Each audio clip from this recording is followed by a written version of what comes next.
바로 이곳에 시대의 흐름을 역행하는 거대한 선언이 울려 퍼졌다. 이찬원, 그의 신곡 발표를 위한 기자회견장은 축제와 환호 대신 숨막히는 정적과 뜨거운 침묵으로 가득 찼다.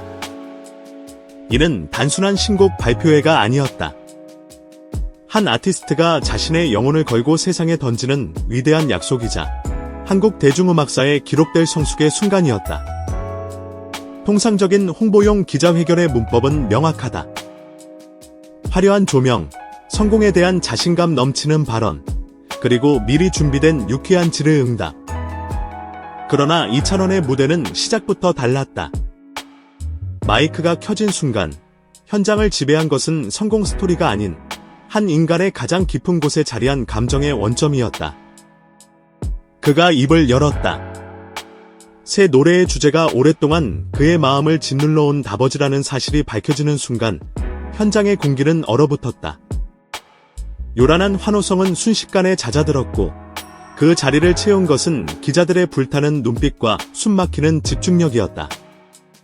그는 불필요한 수사를 모두 덜어내고 마치 조각가가 정을 쪼아내듯 단단하고 명확한 문장만을 골라 말했다. 이 노래는 개인의 기억에서 출발하지만 결국 많은 사람의 기억으로 닿았으면 합니다. 짧고 또렷한 그 한마디에 앞으로 펼쳐질 거대한 서사의 무게가 고스란히 실려 있었다. 말이 과장될수록 이야기는 가벼워지는 법, 그는 그 진리를 온몸으로 증명하고 있었다. 이 비범한 현장에는 유독 한 인물이 거대한 산처럼 버티고 서 있었다. 바로 가요계의 살아있는 전설, 큰 어른 서른도였다. 그는 단순히 후배를 응원하기 위해 참석한 것이 아니었다. 그는 이 위대한 서사의 증인이자 수호자로서 그 자리에 존재했다. 서른도는 조심스럽게 그러나 단호하게 작업 과정의 단서를 세상에 꺼내놓았다. 녹음과 편곡의 기나긴 여정 속에서 이찬원이 철저히 혼자 감정의 무게를 감당해야 했던 날들이 있었다는 사실. 그는 감정을 억지로 지우려 하지도 그 감정에 휘둘려 중심을 잃지도 않기 위해 스스로를 얼마나 단단히 붙잡아야 했는지 그 처절한 사투를 목격했노라고 증언했다. 서른도의 언어는 자극적인 폭로가 아니었다. 그것은 한 인간의 고통에 대한 깊은 존중이자 후배의 예술혼을 지키려는 선배의 숭고한 배려였다. 그리고 마침내 현장의 모든 일을 숨죽이게 만든 결정적인 장면이 언급되었다.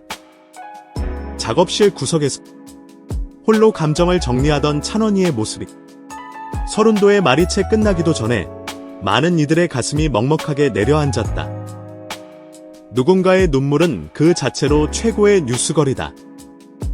클릭을 유발하고 대중의 말초신경을 자극하는 가장 손쉬운 마케팅 수단이다.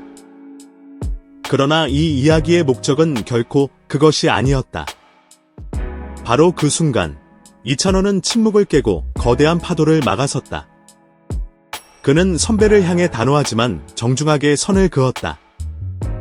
더 이상의 세부 묘사는 불필요하다고. 이 노래의 해석은 온전히 발표되는 순간 청자들의 몫으로 남겨달라고.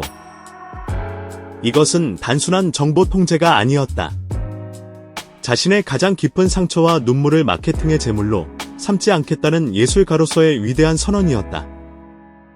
동정이라는 값싼 감정 대신 음악을 통한 진정한 교감을 선택하겠다는 처절한 의지였다.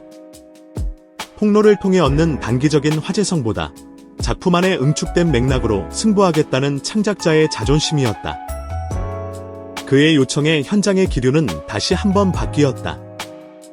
자극에서 설명으로, 그리고 마침내 존중으로. 기자들은 더 이상 자극적인 질문을 던지지 않았다. 그들은 이찬원이라는 아티스트가 자신의 작품을 지키기 위해 그어놓은 경계를 넘지 않겠다는 암묵적인 약속을 공유했다. 이것은 취재진과 아티스트 사이에 형성된 한국 대중음악 역사상 가장 성숙한 형태의 합의였다. 이찬원의 선택은 결코 쉽지 않다. 슬픔과 눈물만큼 대중의 이목을 끌기 쉬운 소재는 없다. 사생활을 최소한으로 개입시키고 오직 노래의 힘으로 대중 앞에 서겠다는 것은 어쩌면 무모해 보일 수 있는 도전이다. 그래서 그의 선택은 더욱 압도적인 설득력을 가졌다. 이날 기자회견은 흥행을 위한 장치이면서 동시에 예술 윤리를 확인하는 숭고한 자리였다. 누군가의 상실을 가십으로 소비하지 않는 법, 고통을 미화하여 신파로 만들지 않는 법, 감정을 전시하지 않고도 관객의 마음을 움직이는 법.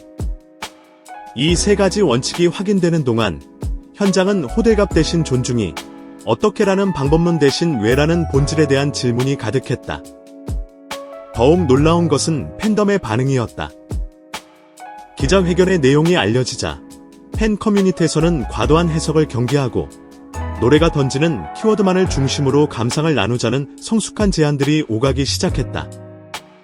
그들은 누구보다 잘 알고 있었다. 그가 원하는 것은 연민이 아니라는 사실을. 그의 노래가 생명력을 얻고 오래도록 살아남기 위해 필요한 것은 시끄러운 환호가 아닌 기다림과 경청이라는 침묵의 박수임을.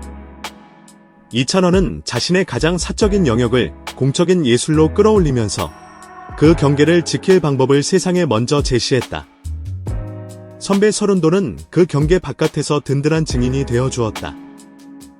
기자들은 그 경계 안을 침범하지 않겠다는 약속을 공유했다. 그리고 팬들은 그 경계 위에서 묵묵히 기다리겠다고 화답했다.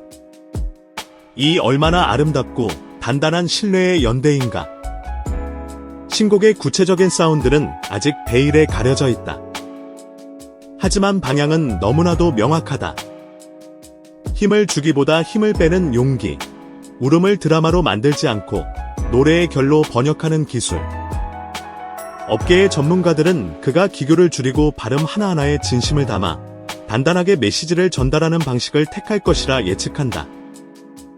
핵심은 과시가 아닌 전달이기 때문이다. 뮤직비디오 또한 마찬가지일 것이다.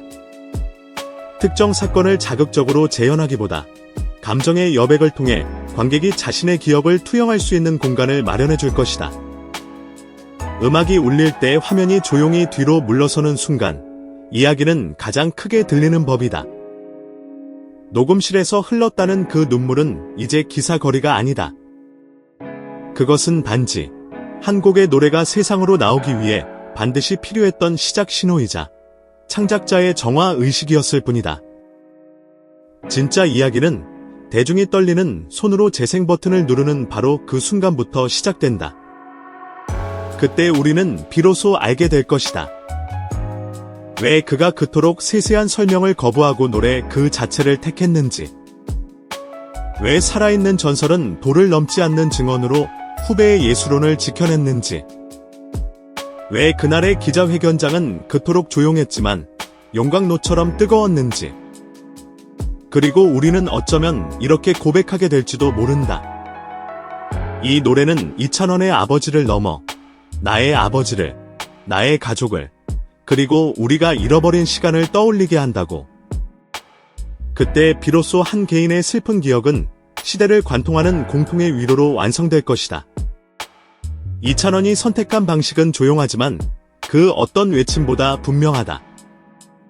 노래로 설명하고 작품으로 책임지며 무대로 대답하겠다는 것.